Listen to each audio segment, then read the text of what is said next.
আপনারা দেখছেন একুশে টেলিভিশন।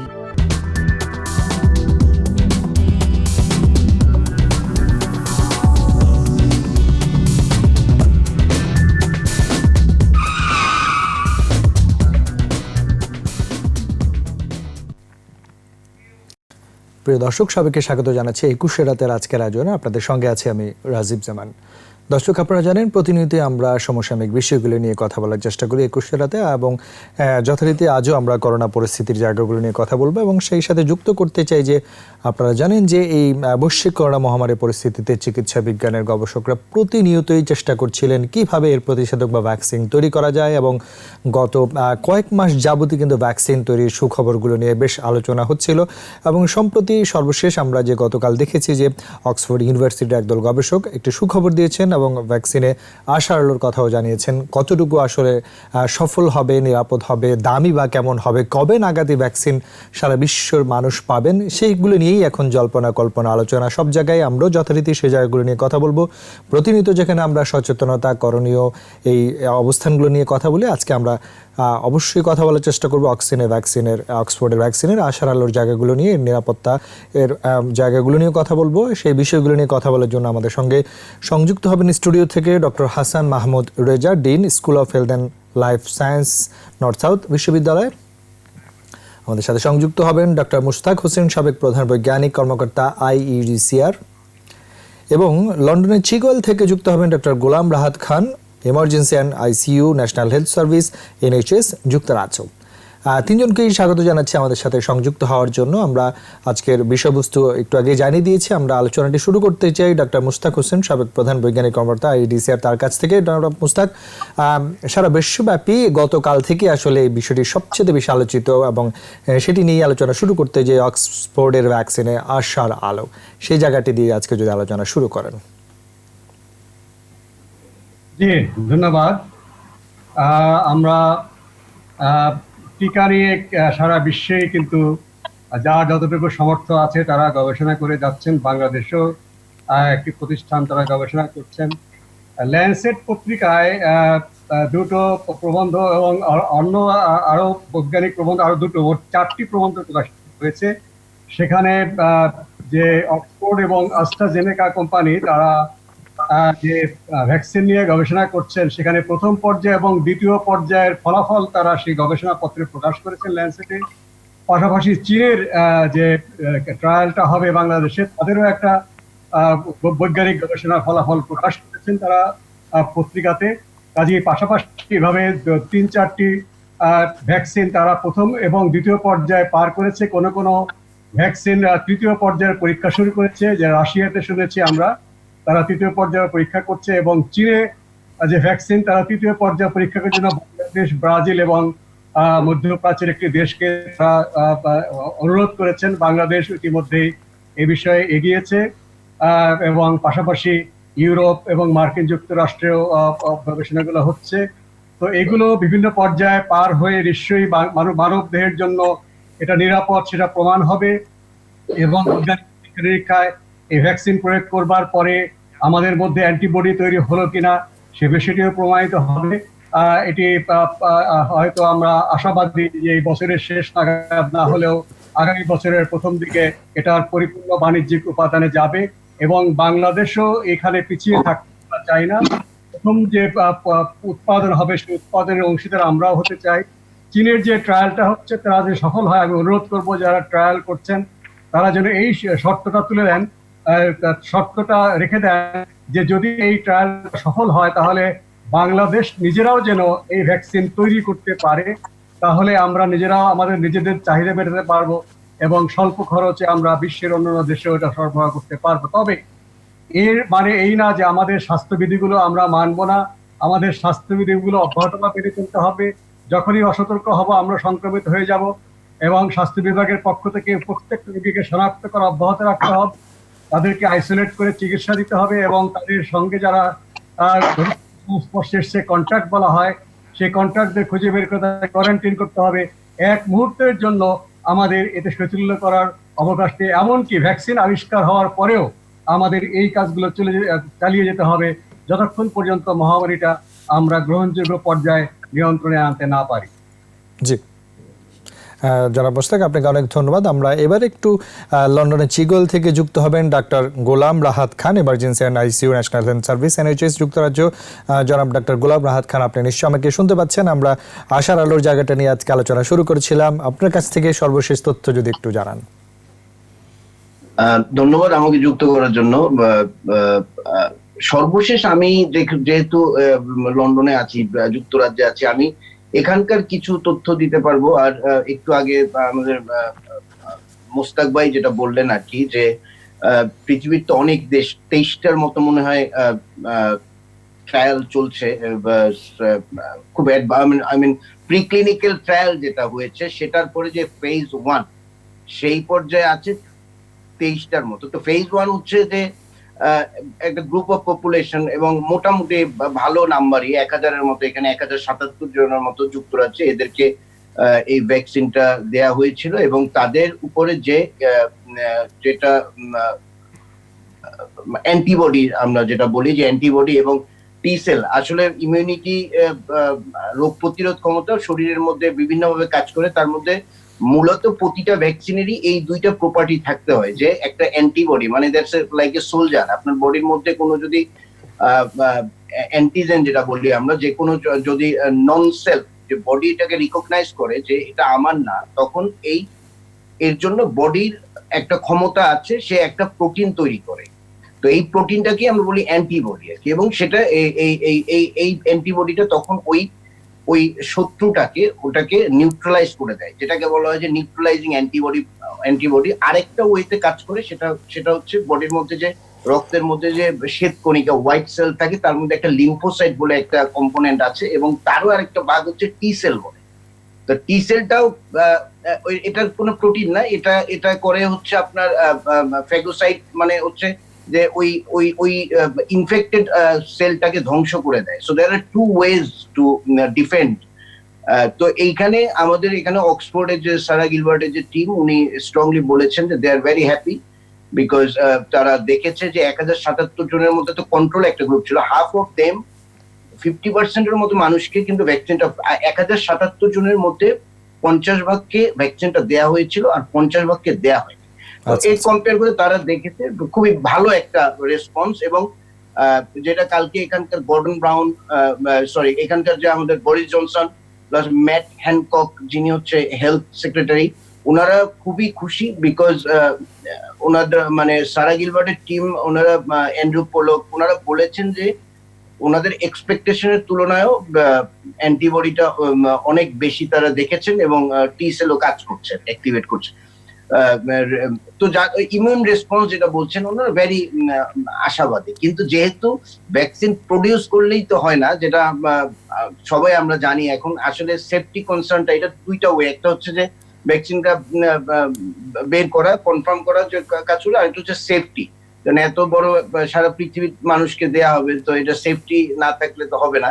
এবং মানুষের মধ্যে কিন্তু এটাই যুক্তরাজ্যের মতো দেশেও কিন্তু এখনো অনেক পিতা মাতা আছেন যাদের সন্তানকে MMR ভ্যাকসিন দেয়া হয় না, দেয় না। তাদের বিশ্বাস যে MMR ভ্যাকসিন দিলে বাচ্চা অটিজম হবে, যদিও আপনার অসংখ্য সাইন্টিফিক এভিডেন্স যে MMR দিলে মামস, মিজলস, রুবেলা হয় না এবং বাচ্চা ভালো থাকে।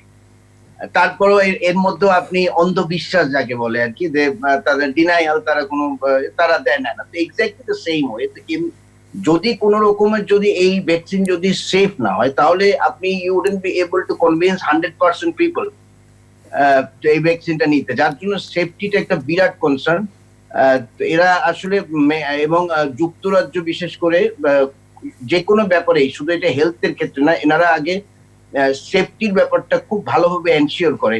এবং এখানকার ডাক্তারেরও একদম প্রথম মূল মন্ত্র এরা ডাক্তারদের, স্বাস্থ্যকর্মীদের বলে দেয় যে ডু নট, তুমি কোনো চিকিৎসা দিতে পারো বা না পারো, do not do any harm.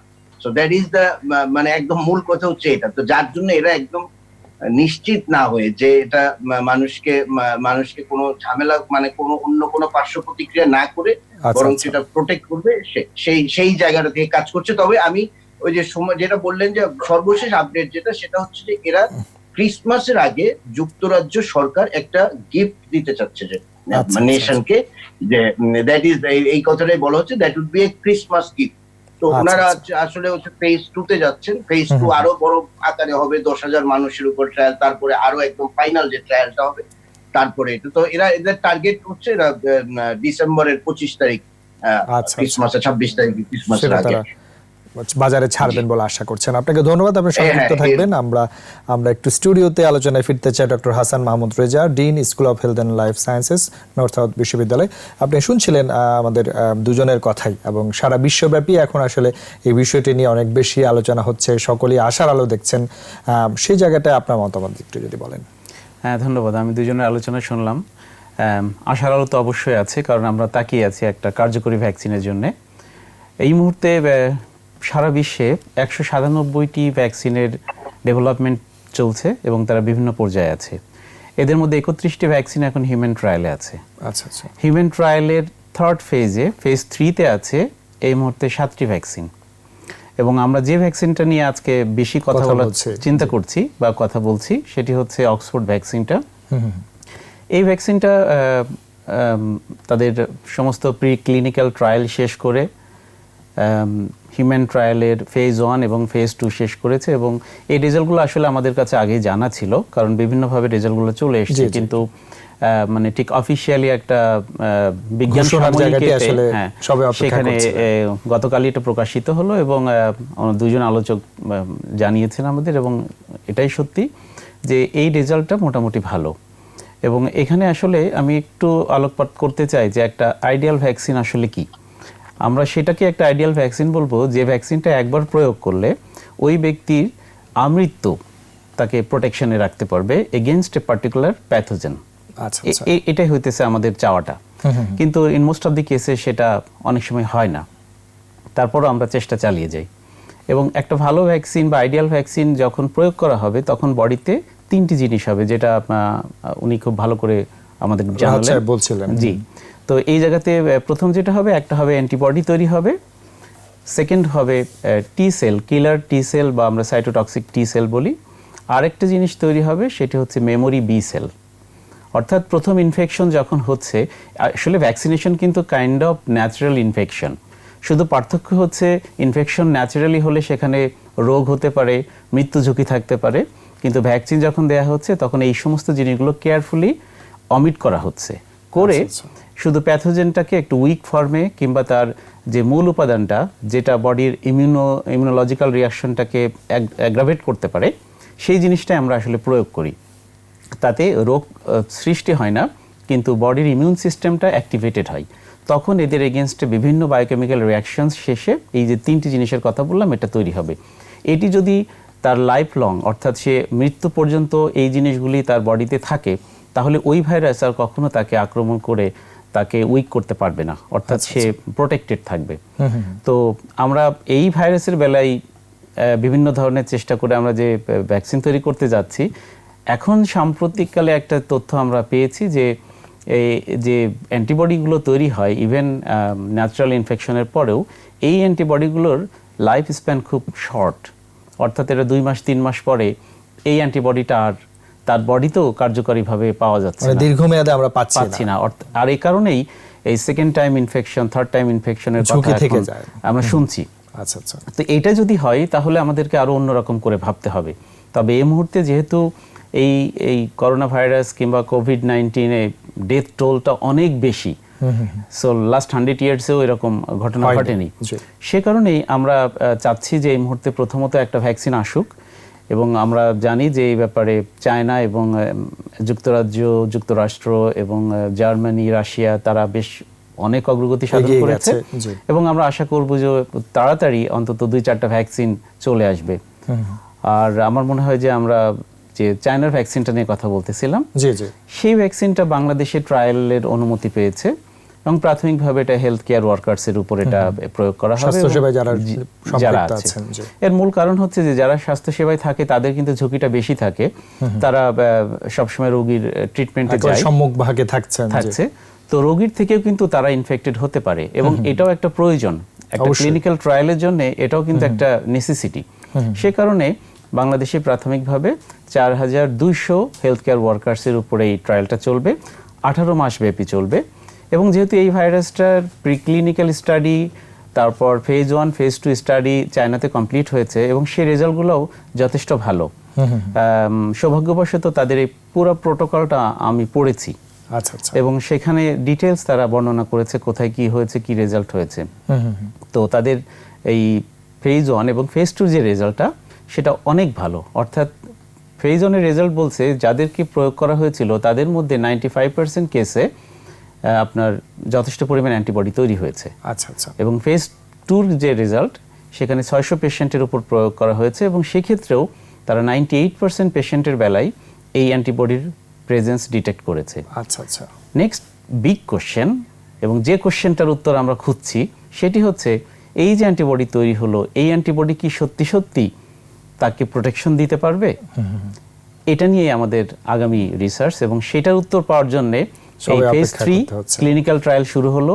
একটা লার্জ পপুলেশনে এটা চলবে এবং এট দি এন্ড আমরা এই ফলাফলটা নিয়ে হয়তো বা বলা যাবে আমরা বলতে কোন দিকে যাচ্ছে। এক্স্যাক্টলি। আপনার কাছে আবার আসবে, আমরা আবার একটু ফিরে যেতে চাই ডক্টর মুস্তাক হোসেন, সাবেক প্রধান বৈজ্ঞানিক কর্মরত আইডিসিআর। যারা মুস্তাক, আমরা সবাই আলোচনা করছিলাম আশার আলোর জায়গাগুলো নিয়ে, তার সাথে আপনি আবারও যোগ করছিলেন যে তাই বলে পুরনো যে সচেতনতার জায়গাগুলো এগুলো কিন্তু ভুলে যাবে, চলবে না, অবশ্যই সেটিতে থাকবো। তবে চীনের ট্রায়াল নিয়ে আমি আরেকটু যেতে চাই, যে অবশ্যই অক্সফোর্ডেরটি তো আশার আলো রয়েছে, স্যার যেটি বলছিলেন সেই জায়গাটায় আপনি কিছু বলবেন কিনা? ক্লিনিক্যাল ট্রায়াল একটা সর্বসম্মত বৈজ্ঞানিক পদ্ধতি। নতুন যে কোনো ঔষধ কিংবা ভ্যাকসিন তৈরি করতে গেলে সেই জিনিসটি করতে হয়। তো বাংলাদেশে আইসিডিডিআরবি তারা বাংলাদেশ মেডিকেল রিসার্চ কাউন্সিলের কাছে এই প্রোটোকলটা দাখিল করেছিল এবং সেটা অনুমোদন হয়েছে। এটা এখন আইসিডিডিআরবিকে তারা আনুষ্ঠানিকভাবে পত্র দিয়েছেন সম্ভবত আজকে, গতকালও দেওয়া হয়নি। তারা এখন ডাইরেক্টর জেনারেল ড্রাগ অ্যাডমিনিস্ট্রেশনের সঙ্গে যোগাযোগ করবেন, কারণ যদি এখানে আমরা সহ উৎপাদনকারী হই কিংবা আমদানি করতে হয়, উভয় ক্ষেত্রেই ড্রাগ অ্যাডমিনিস্ট্রেশনের অনুমতি প্রয়োজন হবে। সেক্ষেত্রে তাদেরকে যদি তাদেরকে অবহিত করে রাখা হয় তাহলে জিনিসটা খুব দ্রুত হবে। তবে এই ট্রায়ালের জন্য ঠিকই বলেছিলেন যে আপনার স্টুডিওতে যিনি আছেন তিনি যে যারা এই বিষয়ে পরীক্ষা সম্মত হবেন তাদের সম্মতি সংগ্রহ করতে হবে এবং তারপরে ব্লাইন্ডলি, অর্থাৎ তিনি জানবেন না তিনি আসল টিকা পাচ্ছেন নাকি তিনি একটা সান্ত্বনা, ইংরেজিতে প্লেসেবো বলা হয়, সেই সান্ত্বনা টিকা, অর্থাৎ টিকা নয়, হয়তো তাকে ডিস্টিল ওয়াটারে বা অন্য কোনো কিছু দেওয়া হবে, সেটা যিনি লটারি করবেন তিনিও জানবেন না, যিনি নিচ্ছেন তিনিও জানবেন না, ডাবল ব্লাইন্ড, দুজনেই এই বিষয়ে জানবেন না। সেটা প্রয়োগ করার সবকিছু হওয়ার পরেই চীন থেকে এগুলো আসবে। আসার পরে একটা সময় আছে, সেই সময়ের মধ্যে শেলফ লাইফ বলা হয় বৈজ্ঞানিক ভাষায়, সেই সময়ের মধ্যে এই এত হাজার মানুষকে সেই টিকাটা দিতে হবে। কাজে এই সমস্ত সাংগঠনিক বিষয় আগে থেকেই তৈরি করে রাখতে হবে, তালিকা তৈরি করতে রাখতে হবে, অনুমতি নিয়ে রাখতে হবে। এগুলো করবার পরে টিকাটা আসার সঙ্গে সঙ্গে বিতরণ করে সেই সময়ের মধ্যে 7 দিন হয়তো সময় পাওয়া যাবে বা 10 দিন, এটা আইসিডিডিআরবি যিনি প্রধান অনুসন্ধানকারী তিনি ভালো বলতে পারবেন, তারা হয়তো আপনাদের সঙ্গে কথা বলেছেন। সেই টিকাটা দেওয়ার পরে একটা নির্দিষ্ট সময় পরে দেখা যাবে যে তার শরীরে কি পরিবর্তনটা এসছে এবং অবশ্যই তার সেফটি, যে কোনো খারাপ রিয়াকশন হলো কিনা সেটা অবশ্যই তাদেরকে পর্যবেক্ষণ করা হবে। তারা নিজেরাও রিপোর্ট করবেন এবং তাদেরকে পর্যবেক্ষণ করবার জন্য বৈজ্ঞানিক অনুসন্ধান দলের পক্ষ থেকে মানুষ থাকবেন। সেটা পরীক্ষা করবার পরে তথ্যগুলো বিশ্লেষণ করা হবে। তারা বাংলাদেশের বৈজ্ঞানিক যে কমিউনিটি তাদের সঙ্গে সেটা সেই তথ্য বিনিময় করবেন এবং চীনের বৈজ্ঞানিকদের সাথে তথ্য বিনিময় করবেন। ব্রাজিল এবং আরেকটি দেশে আমি নামটা অবশ্যই খেয়াল করতে পারছি, সেখানেও ট্রায়ালটা হবে। তাদের সাথে সঙ্গতি রেখে যদি একসঙ্গে হয়, এটাকে অনেকটা বলা হয় সলিডারিটি ট্রায়াল, বিশ্ব স্বাস্থ্য সংস্থা উৎসাহিত করে থাকে। একসঙ্গে কয়েকটি দেশে যদি ঔষধ কিংবা ভ্যাকসিনের ট্রায়াল হয়, ওইসব দেশে নতুন করে সেই ওষুধটা আমদানি করবার সময় ট্রায়াল করতে হবে না, সঙ্গে সঙ্গে সেটি প্রয়োগ করা যাবে। এবং অ্যাক্সেলারেটর, অর্থাৎ দ্রুত এই টিকাগুলো উৎপাদন যারাই করুক তাদের কাছে অ্যাক্সেলারেট করে, তাড়াতাড়ি করে গবেষণা করা এবং তাড়াতাড়ি করে সরবরাহ করা, এই দুটো কাজ করবার জন্য বিশ্ব স্বাস্থ্য সংস্থা কিন্তু তারা বা তাদের নিয়োজিত আছেন। আমরা সব মিলিয়ে আশা করি যে এটি আমাদের বাংলাদেশেও এর অংশীদার হলাম এই বৈজ্ঞানিক কর্মযজ্ঞে, নিশ্চয়ই আমরা এখান থেকে অনেক ভালো ফলাফল আশা করব। জি, ডক্টর মুস্তাক, অবশ্যই আপনি আমাদের সাথে সংযুক্ত থাকবেন, সকলে সংযুক্ত থাকবেন আশা করছি। আমরা ছোট্ট বিজ্ঞাপন বিরতি সময় হয়ে গেছে, বিজ্ঞাপন বিরতি নিয়ে আবারও আলোচনায় ফিরে আসবো। প্রিয় দর্শক, নিচ্ছে একটা বিরতি, আমাদের সঙ্গেই থাকুন।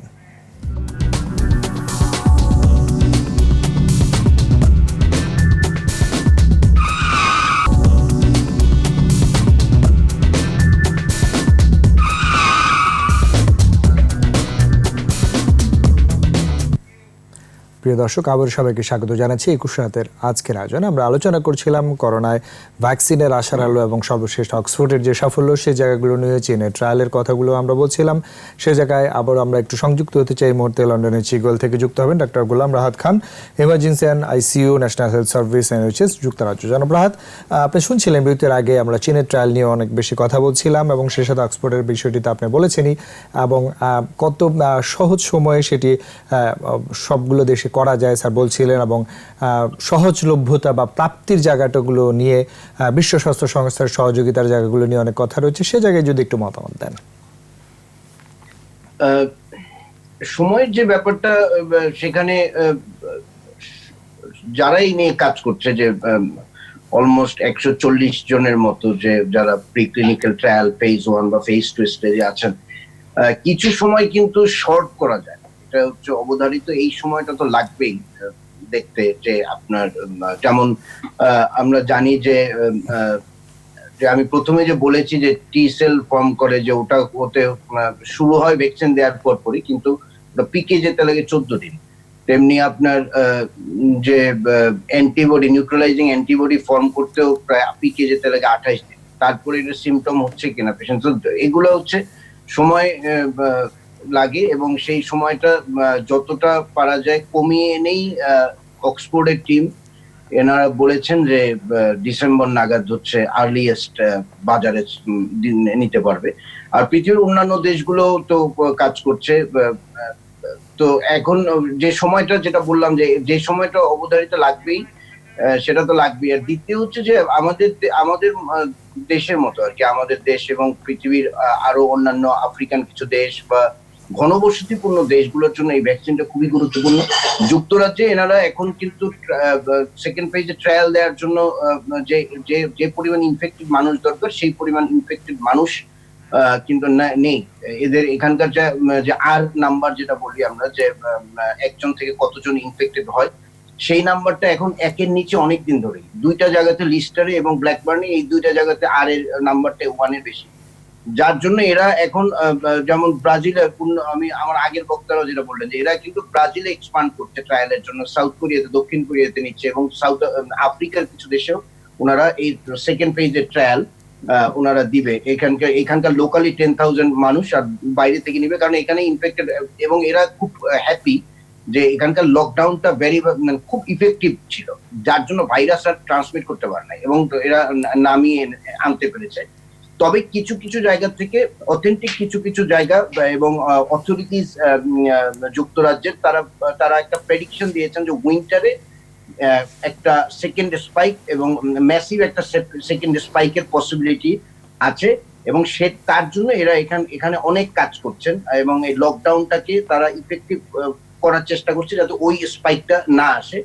এবং আপাত দৃষ্টিতে মনে হচ্ছে এখানকার যে সোশ্যাল স্ট্রাকচার এবং দা ওয়ে মানুষ যেভাবে বিহেভ করছে, তাতে মনে হচ্ছে যে এখানে সেকেন্ড স্পাইক আসবে না, এবং এখানকার হয়তো ভ্যাকসিন লাগবে, এবং যেটা আগের বক্তব্য বলেছি, ওই প্রায়োরিটি বেসিসে প্রথমে হেলথ কেয়ার ওয়ার্কার যারা আছেন তাদেরকে, তারপর ভালনারেবল এজ গ্রুপ, যারা বৃদ্ধ, যাদের অনেক কোমরবিডিটি আছেন, এরা পাবে সেকেন্ড, এভাবে হবে। তো যেটা বলতে চাচ্ছি যে লকডাউন এবং যে অন্যান্য যে মেজার গুলো, এগুলো খুবই ইম্পর্টেন্ট।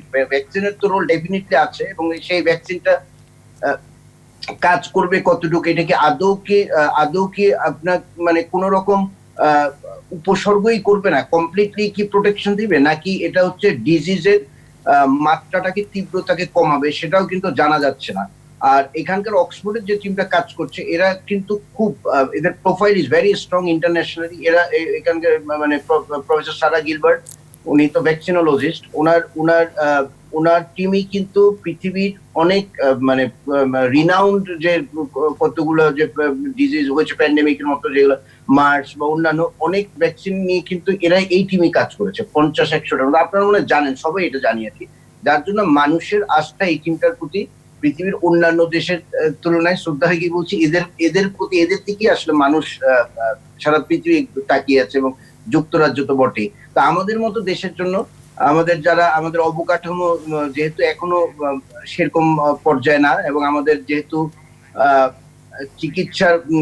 চিকিৎসা ব্যবস্থার অবকাঠামোগত সমস্যা পৃথিবীর অনেক দেশের মতোই তীব্র, তো আমাদের জন্য আসলে প্রিভেনশন তো ডেফিনেটলি দরকার, এবং সেই ক্ষেত্রে ভ্যাকসিনের কোনো বিকল্প নেই। এবং আমি বিশ্বাস করি এবং আশা করি যে ভ্যাকসিন চলে আসবে বাই ডিসেম্বর, কারণ এইখানে নতুন কোনো তেমন কিছু ইনভেন্ট করছে না, এরা জেনেটিক্যালি ইঞ্জিনিয়ারিং করে দ্য সেম ওয়ে এইভাবেই করেই কিন্তু ওনারা আগেও করেছেন। মার্স ভাইরাস, ওটাও তো কাইন্ড অফ করোনা ভাইরাস, ওটাও করোনা ভাইরাসের আরেকটা ফর্ম। তো এই একইভাবেই ওনারা এটা করছেন। এখন যে সময়টা লাগবে সে সময়টা দিতে হবে। এই জি, জনাব রাহাত, আপনার কাছে আবারও ফিরবো। আমরা আবার স্টুডিওতে একটু আলোচনায় ফিরতে চাই। Doctor Hasan Mahmud Reza, dean school of health and life sciences, north south university.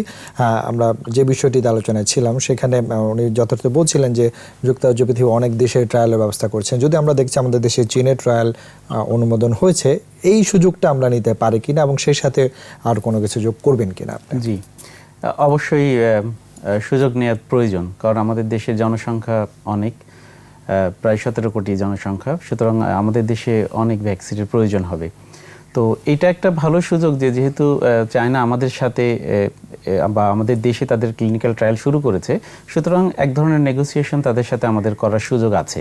এবং সেটা সাধারণত আমাদের সরকারি পর্যায়ে যারা এই বিষয়গুলি দেখছেন তারা অবশ্যই তাদের সাথে সেই ধরনের এক ধরনের নেগোসিয়েশন করবেন, যেন এই ভ্যাকসিনটা সত্যি যদি কার্যকরী প্রমাণিত হয় তাহলে যেন ডেফিনেটলি চায়নাতে যে ভ্যাকসিন উৎপাদন হবে সেই ভ্যাকসিন তাদের পপুলেশনকে দিবে বা তারা পাওয়ার দে ডিজার্ভ ইট, এটা সত্যি কথা। But at the same time যেহেতু whole world is connected and there are different types of relations আমাদের মধ্যে আছে এবং প্রয়োজন আছে, সুতরাং আমার মনে হয় এই ক্লিনিক্যাল ট্রায়ালের সাথে সাথে এই ধরনের একটা নেগোসিয়েশন তাদের সাথে করা যেতে পারে।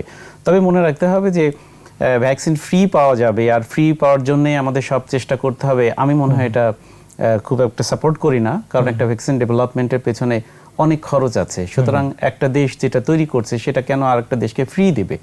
বরং আমাদের ওই সমঝোতায় যেতে হবে যে সহজে এবং কম্পারেটিভলি কম দামে যেন আমরা পেতে পারি, তাতে করে আমাদের টোটাল পপুলেশনকে আমরা এটা সাপোর্ট দিতে পারবো। এই ক্ষেত্রে আরেকটা জিনিস করা যেতে পারে, সেটা হলো যখন তাদের সাথে কাজ চলছে বা এরই মধ্যে বাংলাদেশে কিন্তু আপনি জানেন যে ফার্মাসিউটিক্যাল সেক্টর অনেক বেশি ডেভেলপড। যদিও তারা ফিনিশড ফর্মুলেশন তৈরি করে, কিন্তু অন্তত আমার জানা মতে অন্তত 2টো কোম্পানি বা 3টা কোম্পানি আছে যাদের কিন্তু এই ভ্যাকসিন ডেভেলপমেন্টের কিছু সক্ষমতা আছে। সুতরাং যদি এই সমস্ত কোম্পানির সাথে এক ধরনের চুক্তি করা যেতে পারে যে চায়না তাদের টেকনোলজিকে ট্রান্সফার করবে, কিংবা অক্সফোর্ডের ভ্যাকসিন যেটা তৈরি হচ্ছে সেই টেকনোলজিটা বাংলাদেশে ট্রান্সফার করবে, এবং এই ধরনের একটা এগ্রিমেন্টের মাধ্যমে আমরা এই দেশেই কিন্তু ভ্যাকসিনটা তৈরি করতে পারি এবং তাদের যে রয়্যালিটি বা তাদের যেটা প্রাপ্য সেটা আমরা দিয়ে দেব, সেটা আমরা দিব। তাতে করে কি হবে যে আমাদের দেশে যথেষ্ট পরিমাণ প্রোডাকশন করতে পারবো, এই দেশের মানুষের যত চাহিদা আছে সেটা মেটাতে পারবো, এবং পরবর্তীতে এই ভ্যাকসিন যদি বেশি আমরা উৎপাদন করতে পারি সেটা কিন্তু আমরা বাইরেও আবার রপ্তানি সুযোগ হতে পারে। তো আমার মনে হয় যে এই বিষয়টিও আমাদের মাথায় রাখা উচিত এবং এভাবে কিন্তু একটা সাস্টেইনেবল সাপ্লাইটাকে আমরা এনশিওর করতে পারবো। আর একটা কথা আমি আগেই বলেছিলাম, যদি দেখা যায় যে এই ভাইরাস আসলে আমরা জানি না কি হতে যাচ্ছে, কারণ অজানা জিনিস নিয়ে আগে বেশি মন্তব্য করা ঠিক হবে না। যদি এরকম হয় যে এই অ্যান্টিবডিগুলোর মানে স্থায়িত্বকাল খুবই অল্প হয়, তখন কি হবে? আমাদের আবারও ভ্যাকসিন তৈরি করতে হবে এবং সেটাতে একদিকে ওটাতে তৈরি করার চেষ্টা করতে হবে, অন্যদিকে এখন যে ফ্লু ভ্যাকসিনগুলো আমরা যেটা হয়েছে ফ্লু শট নিতে হয় অলমোস্ট এভরি ইয়ারই, বিভিন্ন দেশে কিন্তু এটা রেগুলার বেসিসে ফ্লু শট দেওয়া হয়। তো আমরা জানি না যে করোনা ভাইরাসের পরিণতি কি ওইরকম হবে কিনা, it's too early to say, but at least আমরা এই কথাগুলো এই জন্য বলছি যে এরই মধ্যে সেভারাল থাউজেন্ডস মিউটেশনস হয়ে গেছে এই ভাইরাসটাই। আর সমস্যা হয়ে গেছে, যত বেশি মিউটেশনস হবে তত বেশি কমপ্লেক্সিটি অ্যারাইজ করবে একটা ভালো ভ্যাকসিন তৈরির ব্যাপারে।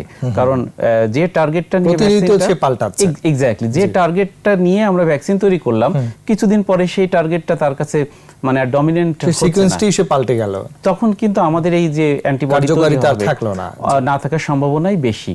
তো এগুলো আসলে সময় বলে দেবে, এবং এই জন্যই ফেজ 3 ট্রায়ালে সাধারণত মাল্টি কান্ট্রিজে হয়ে থাকে বা মাল্টি সেন্টারে হয়ে থাকে, অনেক বেশি পপুলেশনও হয়ে থাকে। আমরা বুঝতে পারি যে কোন পপুলেশনে এটা বেশি কার্যকরী বা কোন পপুলেশনে কার্যকরী না। আর এই তথ্যগুলো সঠিকভাবে জানার জন্য, বোঝার জন্য বা একটা ভালো ভ্যাকসিন তৈরি করার জন্য কিন্তু আমাদের যেটা প্রয়োজন সেটা হচ্ছে যে প্রত্যেক দেশেই যে ধরনের ভ্যারিয়েন্টসগুলো এখন পাওয়া যাচ্ছে তাদের সিকোয়েন্সিং করা, জিনোম সিকোয়েন্সিং। তাহলে আমরা একটা ক্লিয়ার পিকচার পাবো যে আমাদের দেশে কতটা ভ্যারিয়েন্টস আছে এবং তাদের চিত্রটা কি। এগুলোকে টার্গেট করে কিন্তু পরবর্তীতে আবার ভ্যাকসিন তৈরি চেষ্টা করা যেতে পারে। এবং আমি একটা ভালো সংবাদ দিতে চাই যে বাংলাদেশ এরই মধ্যে জেনোম সিকোয়েন্সিং এ কিন্তু বেশ অগ্রগতি দেখিয়েছে। হ্যাঁ, এবং আমরা প্রায় 2 শতাধিক চেষ্টা করছি। এবং নর্থ সাউথ ইউনিভার্সিটিও আমরা আমাদের নিজস্ব ল্যাবরেটরিতে এখন জেনোম সিকোয়েন্সিং শুরু করেছি, এবং আমরা টার্গেট করেছি যে খুব দ্রুত সময়ে আমরা অন্তত 200 জেনোম সিকোয়েন্সিং কমপ্লিট করব। So that will actually play definitely significant role in the development of the vaccines. অবশ্যই আমরা শেষ দিকে চলে এসেছি, আপনার কাছে আসবো। আমরা ডাক্তার মুশতাক হোসেন আপনার কাছে আবার আসতে চাই। শেষ দিকে চলে এসেছি, ভ্যাকসিনের বিষয়টি আশার আলো নিয়ে তো কথা বলছিলামই, তারপরও সারা বৈশ্বিক যে অবস্থান, বাংলাদেশের যে অবস্থান, সামনে ঈদুল আজহা রয়েছে, সেটি নিয়ে আমরা কয়েকবারই আলোচনা করেছি। সচেতনতার কোনো বিকল্প নেই, আমরা সেই জায়গাটা অবশ্যই জোর দিতে চাই। শুধুমাত্র ভ্যাকসিন আসবে বা সরকার লকডাউন দিবে তাতেই সব কিছু ঠিক হয়ে যাবে সেটি প্রত্যাশা করা ঠিক হবে না। প্রত্যেকের দায়িত্ব, সচেতনতার জায়গাগুলো যেন আমরা ভুলে না যাই, সেই জায়গায় একটু যদি স্যার যোগ করেন, এবং শেষ দিকে এসে যদি আপনার কোনো সংযোগ থাকে। হ্যাঁ, আপনি ঠিকই বলেছেন। আমরা সেই মার্চ মাস থেকে শুরু করে জুলাই পর্যন্ত অনেক সংক্রমণের সংখ্যা হয়েছে এবং মৃত্যুর সংখ্যা আমাদের বেড়েছে অনেক, কাজে 2500-এর মতো। এটা কিন্তু হয়তো এই 4 মাসে এই মৃত্যুগুলো হয়েছে বলে কেউ আমরা অতটা গুরুত্ব দিচ্ছি না। এটা যদি আমাদের 1 মাসে হতো, যেটা চীনের উহারে হয়েছিল, খুব দ্রুত অল্প সময়ে 2500 মানুষ মৃত্যুবরণ করেছে। কাজে আমাদের এখানে কোনো রকম শৈথিল্য অবকাশ নেই, এবং আমাদের যে সংক্রমণের মাত্রা তাও কিন্তু সারা বিশ্বের প্রথম 20টি দেশের মধ্যে, এবং আমাদের যে মৃত্যুর সংখ্যা তাও কিন্তু প্রথম 16টা দেশের মধ্যে। এবং অন্যান্য দেশেও দেখেছি প্রথম দিকে সংক্রমণটা ধীর গতিতে চলে, এবং সমাজের যারা পরিচিত তাদের মনে হয় তারাই বুঝি আক্রান্ত হচ্ছে, সাধারণ মানুষ বুঝি আক্রান্ত হচ্ছে না। কিন্তু কালক্রমে সমাজের সবচেয়ে যারা সুবিধা বঞ্চিত মানুষ তাদের মধ্যেও কিন্তু আক্রমণটা ছড়িয়েছে এবং তাদের মধ্যে ক্ষয়ক্ষতি বেশি হয়েছে। সাম্প্রতিক দক্ষিণ আফ্রিকাতে আমরা দেখছি যে প্রথমে কালো মানুষেরা মনে করেছিল যারা সাদা মানুষ, যারা ইউরোপে যায়, আমেরিকা যায়, তাদের মধ্যে হবে, আমাদের হবে না। তারা কোনো রকম সতর্কতা অবলম্বন করেনি, তারা একে অবহেলা করেছে। আজকে কিন্তু সবচেয়ে বেশি আক্রান্ত এবং মৃত্যুর সংখ্যা হচ্ছে দক্ষিণ আফ্রিকার যারা ওখানকার আদিবাসী কালো মানুষ, তারাই কিন্তু বেশি আক্রান্ত হচ্ছে। আমরা দেখেছি যে ইউরোপ এবং আমেরিকাতে যারা অভিবাসী, বাংলাদেশের লোক সহ, তারাই কিন্তু সবচেয়ে বেশি হারে আক্রান্ত হয়েছে এবং মৃত্যুর হারটাও বেশি।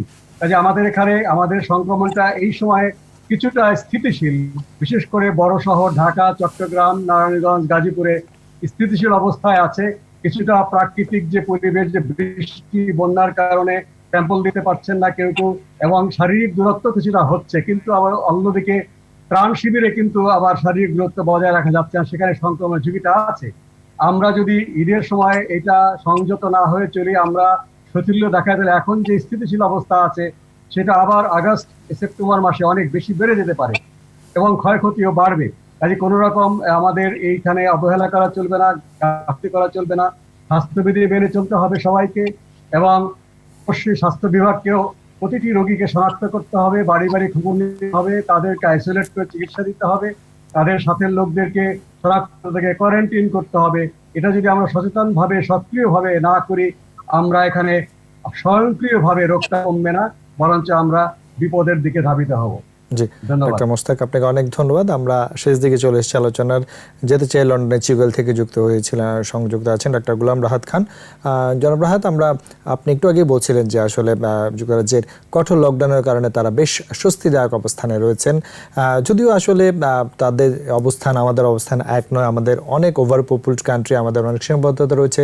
তারপরে কিন্তু করোনা পরিস্থিতির চিকিৎসা পদ্ধতি সারা বিশ্বে চোখে আঙুল দিয়ে দেখিয়ে দিয়েছে যে যতই উন্নত হও কেউ কিন্তু এগিয়ে নেই, সেই জায়গায় রয়েছে। তারপরেও যাবার আগে যদি আমাদের সামনের অবস্থানগুলো, ভ্যাকসিন নিয়ে আমরা কথা বলেছি, তারপরে সচেতনতার জায়গায় বাংলাদেশের আর কি করণীয় বলে আপনারা মনে করেন? আমি ধন্যবাদ। আমি আপনার সাথে একেবারেই একমত। আমাদের কিছু বাস্তবতা আমাদের মেনে নিতে নিয়েছি আমরা।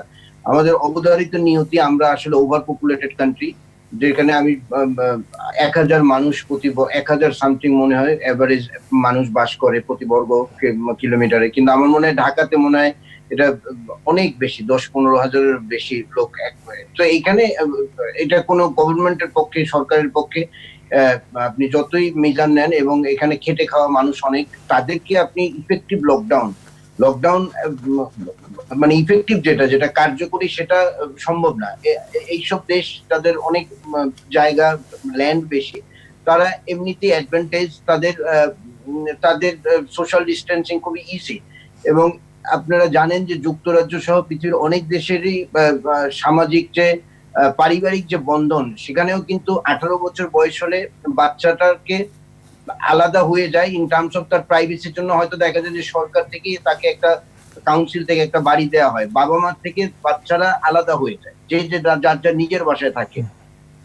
তো এই জিনিসগুলোরও কিন্তু একটা ইম্প্যাক্ট আছে আর কি, যে তাদের তো আগের থেকেই। এবং এই যে বলা হয় যে এই যুক্তরাজ্যে বা যুক্তরাষ্ট্রে যে প্রবাসীরা, এথনিক মাইনরিটি যারা ইন্ডিয়ান, পাকিস্তানি, বাংলাদেশি, এরা যে এফেক্টেড বেশি হয়েছে, এর জন্য কিন্তু গবেষণা হয়েছে। এবং দেখা গিয়েছে যে আমরা যারা এরকম, আমাদের যারা ডিসেন্ডেন্ট দক্ষিণ এশিয়া, আমরা যারা এশিয়ার থেকে এসেছি, আমাদের কিন্তু মাল্টি জেনারেশন সেম হাউসে থাকে যারা, তাদের এই সমস্যাগুলো বেশি হয়েছে, এফেক্টেড হয়েছে। অর্থাৎ যে বাসায় ধরেন 3 জেনারেশন, দাদা, বাবা এবং 3rd জেনারেশন ছেলে, তারা এক বাসায় থাকে। আমি খারাপ অর্থে বলছি না, এটা আমাদের কালচার। আমরা তো এই সব জায়গায় এই জন্য এশিয়ানরা বেশি এফেক্টেড হয়েছে। তো আমি বলতে চাচ্ছি যে ইফেক্টিভ লকডাউন আমাদের দেশে খুবই সমস্যা। আর যেহেতু আমি এখানকার ইন্টেনসিভ কেয়ার ইউনিটে খুব কাছ থেকে, আইসিইউ, ক্রিটিক্যাল কেয়ার ইউনিটের কিছু পেশেন্ট সেবা করার সুযোগ হয়েছে গত 6 মাসে। এবং এই পেশেন্ট গুলো কিন্তু দীর্ঘমেয়াদী, মানে মনোটোনাস পেশেন্ট, একই পেশেন্ট, কোভিড আক্রান্ত, ইনটিউবেটেড, ভেন্টিলেটেড, এরা ঘুম পাড়িয়ে চিকিৎসা দেওয়া হয়েছে মাসের পর মাস। এবং অদ্ভুত এমন পেশেন্টও আমি দেখেছি যারা 90 দিন পরে, 90 ডেজ তারা ইনটিউবেটেড ছিল এবং তারা ফিরে এসছে। এবং আমার হাসপাতাল, আমি যেখানে কাজ করি, আমাদের একটা রিসেন্ট একটা বড় স্টাডি হয়েছে রিসার্চের মতো, I was in part of them as well. তো এখানে কিন্তু আমরা মৃত্যু হারটা আমরা যেমন 53% মানুষ কিন্তু ফিরে এসছে। তো আমি যেটা বলতে চাচ্ছি যে আমরা জানি যে মানুষকে ক্রিটিক্যাল কেয়ার বা আইসিইউ তে নিতে হয় খুবই অল্প পার্সেন্টেজ পেশেন্ট যারা ইনফেক্টেড, তাদের মধ্যে হয়তো 5%। তার মধ্যে কিন্তু আপনি 2.5% ফিরিয়ে আনতে পারবো যদি আমাদের রিসোর্স এবং আমাদের স্কিলড ম্যান পাওয়ার থাকে টু হ্যান্ডেল ইট।